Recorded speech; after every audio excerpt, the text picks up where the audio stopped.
After my father suddenly passed away from an unexpected illness, leaving behind a staggering $2 million debt, my mother and brother Tom took matters into their own hands. They decided how to handle my father's inheritance without consulting me, leaving me to bear the brunt of the debt. My frustration with them reached a boiling point, but the thought of their future struggles made me smirk inwardly. I'm Nancy, a 24-year-old single woman working as a nursery teacher at a daycare. I graduated from a junior college and have always lived at home with my father, mother, and my brother Tom, who is close to my age. Since childhood, Tom and I haven't gotten along. A graduate of a prestigious university, Tom looked down on me for my junior college education. His arrogance was matched by his frequent mockery of my modest personality and average looks. With your plain appearance and lack of impressive credentials, who would ever want to date you? He would sneer. In reality, I do have a boyfriend, but I keep this a secret to avoid provoking Tom's scorn. Though Tom's sarcasm used to sting, those days are long behind me. I now take great pride in my work as a nursery teacher, finding immense joy in interacting with children and watching them grow. Tom's words no longer faze me. My mother, who reveres Tom for his prestigious university degree, constantly boasts about him to relatives and neighbors. In stark contrast, I was often treated as an afterthought. It was clear that my mother favored Tom and showered him with preferential treatment. Unlike her, my father always had my back. Whenever my mother gave snacks exclusively to Tom, my father would secretly share the same treats with me. He would proudly express his admiration for my choice to become a nursery teacher, and I deeply cherished his supportive gestures and words. My father was the CEO of a small company where Tom also worked. Unfortunately, the company's financial situation had been deteriorating recently. Despite my father's relentless efforts to cut the deficit and his late nights at the office, Tom remained indifferent. I can't work for a company run by someone who looks so evenly poor, Tom said, resigning from the company to take a position elsewhere. Since her marriage, my mother had stopped working and fully dedicated herself to managing the household. With no experience in supporting my father's business, she didn't grasp the challenges he faced. Despite witnessing his daily struggles, she criticized him for the company's lack of success. The company is still struggling. If you don't resolve the deficit soon, I won't be able to buy that new bag from the magazine. Honestly, what are you doing every day? You're completely useless, my mother said. She had an insatiable appetite for spending, especially on luxury items, often making impulsive purchases. Her dismissive attitude toward my father, as if she couldn't see the value of his hard work, filled me with outrage. Though I'm no business expert, I've witnessed my father's tireless efforts from a young age and understand how challenging it is to manage a business. My mother, who has been with him for years, should recognize this as well. I couldn't fathom why she would blame him as though he were incompetent. One day, my frustration boiled over, and I confronted my mother, demanding she stop belittling my father. Her response was dismissive and condescending. Why should I be scolded by someone like you? People without an education should keep their opinions to themselves. Don't speak on things you don't understand, she retorted. Tom, seemingly influenced by my mother's attitude, joined in and criticized me harshly. It was clear that despite sharing the same blood, our values and personalities were worlds apart. Nancy, don't let their words affect you. Education doesn't define your worth. Take pride in your role as a nursery teacher. That's what truly matters, my father said. His words of encouragement warmed my heart and bolstered my resolve. Even though part of me wanted to stand up to Tom and felt overshadowed by him, my father's support made me feel fearless.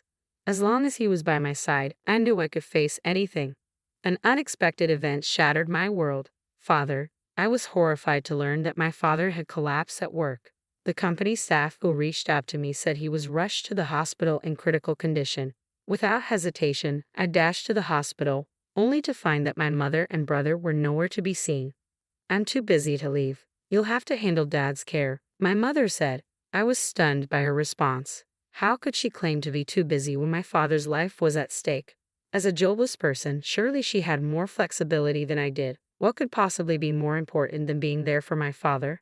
In disbelief, I took care of the hospital formalities and listened to the doctor's grim news. My father had acute heart failure and only had a few days left. I visited him as often as I could, hoping to see his smile once more. A few days after his collapse, as if sensing my presence, he briefly regained consciousness while I held his hand. Dad, I'm so relieved to see you. Do you recognize me? Can you hear my voice? I pleaded desperately, but he looked at me with a distant, vacant stare before quietly closing his eyes, never to open them again. Until my father passed away, neither my mother nor Tom made any effort to visit him. They only appeared just before the funeral, clearly reluctant to oversee the arrangements. During our conversation there, it became apparent that my father's company had gone bankrupt, leaving behind a $2 million debt. Inheritances come with debts, my mother said, her tone dripping with disdain. As the funeral proceeded, both she and Tom began to blame my father for the situation. He was unreliable in life, and now he's left us with this burden. What a curse, they complained. What are we supposed to do about all this debt? My mother wondered aloud. I have a suggestion, Tom said with a smirk, turning his gaze toward me. Since Dad had such a soft spot for you, why don't you inherit everything? You can also take on the debt. It's only fair to repay the love you received from him. My mother added, her voice carrying a sense of cold expectation. Unbelievably, my mother and Tom were trying to offload both my father's inheritance and his debts onto me. Despite my father's passing, they were more concerned with their own interests than with mourning his loss. They had always belittled and ridiculed both my father and me, seeing us merely as tools for their gain. However, I had a plan in reserve, something my father had asked me to use if anything happened to him. It was time to put it into action. I decided to keep my true intentions hidden and reluctantly agreed to their demands, all while secretly preparing to execute my plan. Understood. I will take on the entire estate, including the debt. My easy acquiescence surprised both my mother and Tom, considering I was assuming a $2 million debt.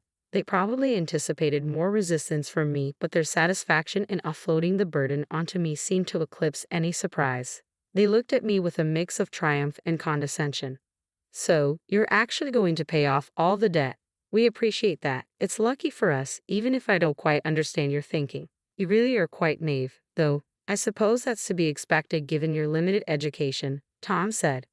My mother and Tom ultimately relinquished their claims to my father's estate. With no other relatives to contest the inheritance, I was the sole beneficiary. After my father's death, I moved out of the home I no longer wished to live in and began a new chapter on my own. It was then that I discreetly set my plan into motion. Several months after my father's passing, one day, what on earth is this? Tom, who I hadn't seen in a while, appeared visibly enraged, his face reddening as if he was on the verge of lashing out. His fury was likely triggered by seeing me emerge from a mansion that could only be described as extravagant. Why is Nancy, who supposedly inherited $2 million in debt and has such a low social status, living in a house like this? It was clear that this was the question Tom and my mother would be asking. Seeing your astonished faces is quite the reunion after so long. I'm glad to see you're doing well, I responded. Who do you think you are? Making jokes with no education. I want to know what's going on, Tom snapped. This is where I live. Is it really so surprising to see me coming out of my own home? Tom, growing increasingly agitated, advanced toward me. However, as a nursery teacher accustomed to lifting children daily, I had developed more strength than the average woman. Tom, who led a sedentary lifestyle and avoided exercise, was comparatively weak. I swiftly overpowered him and had him on the ground in no time. He looked utterly bewildered. As Tom lay on the ground and my mother rushed to his side, I smiled and began to explain. The reason I'm living here is because of the decision you both made to relinquish Dad's inheritance. Before he passed away, my father had been quietly building wealth through real estate to secure our future. Despite the company's debt, the market value of the properties increased significantly after I inherited the estate. I sold them at the right time, and even after accounting for inheritance taxes, the profit from the real estate exceeded $5 million. My father had anticipated this rise in value, which is why I took on the inheritance, despite the debt. Instead of using the proceeds to pay off the $2 million debt immediately, I first ensured that the employees of my father's company were fairly compensated. Additionally, I received a life insurance payout of $3 million. The amount was truly staggering. Wait a minute. Life insurance is usually paid out to the spouse, right? My mother interjected. It appears Dad changed the beneficiary to me, I explained. He had informed me of this while he was still alive. My father was deeply troubled by your harsh words and excessive spending. To ensure that his life insurance money was used wisely, he trusted me to manage it and change the beneficiary. I have a dream that I've kept to myself, one to support and nurture children facing economic hardships. With the funds from my father's estate and the life insurance payout, I built a large house that could easily be called a mansion. While continuing my work as a nursery teacher, I am also applying the real estate investment skills I learned from my father to steadily grow my assets. After explaining everything, my mother and Tom were enraged, their voices rising in anger. This is absurd. Why didn't you tell us something so crucial? If we had known about the real estate, we never would have let you inherit it. I responded firmly, Dad anticipated that you would react exactly like this if he knew. That's why he kept it a secret, to prevent you from claiming everything. I didn't expect you to respond just as he predicted, but it seems he was right. What are you talking about? Regardless, we deserve our share of the inheritance. We have a right to it. I was taken aback by my mother's audacious demand for a portion of the assets. It was clear that when it came to money, people reveal their true nature. My mother and Tom were showing their cowardice and arrogance, just as I had always known them to be. You both forfeited that right when you renounced the inheritance.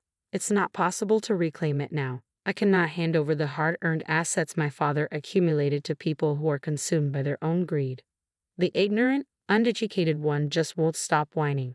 Quit your nagging and hand it over now, Tom shouted. Despite their continued baseless complaints, I had no choice but to call security to have them removed. They left quietly after being escorted out.